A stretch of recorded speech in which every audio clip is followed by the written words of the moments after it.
পরে হাসান আল বসরি তিনি একটা মন্তব্য করেছেন সময়ের ব্যাপারে। তিনি বলেছেন, ইন্না মিন আলামাতি ইরাদিল্লাহি আনিল আবদি আই ইয়াদা শুগলাহু মা লা ইয়ানি।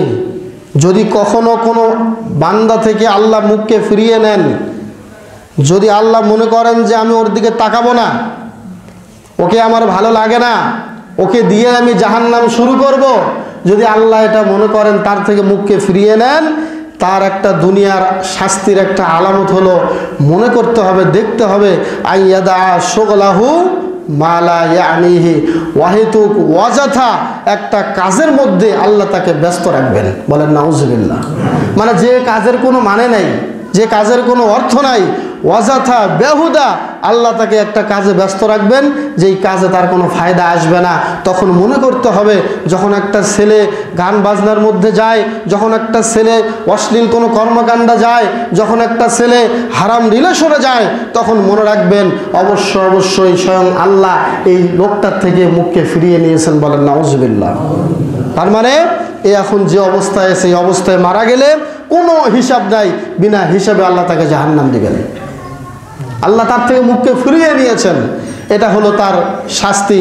যদি কেউ দুনিয়াকে সময়টাকে কাজে না লাগিয়ে সময়টাকে যদি অযথা নষ্ট করে।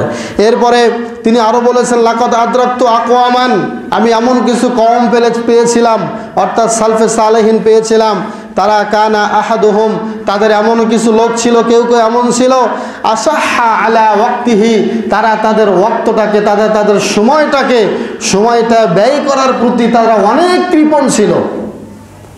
তার মানে কৃপণের কথাটা কেন এখানে নিয়ে আসলেন উনি? যেমন কেউ অর্থ দিলে বা দান করতে চাইলে যারা করে না, এরা কি দানবীর নাকি বখিল? বখিল, কৃপণ। কিসের উপরে কৃপণ? সম্পদের ব্যাপারে কৃপণ। আর সাহাবীরা ছিল এরকম, তাদের সময়ের ব্যাপারে তারা কৃপণ ছিল। তারা সময়টাকে অযথা নষ্ট করতো না, সময়টাকে অযথা ব্যয় করতো না। অযথা সময় ব্যয় করাটাকে তারা অনেক কৃপণতার সাথে এই সময়টাকে খরচ করতো। সুবহানাল্লাহ। তার মানে অযথা কোনো কাজে তারা সময় দিত না।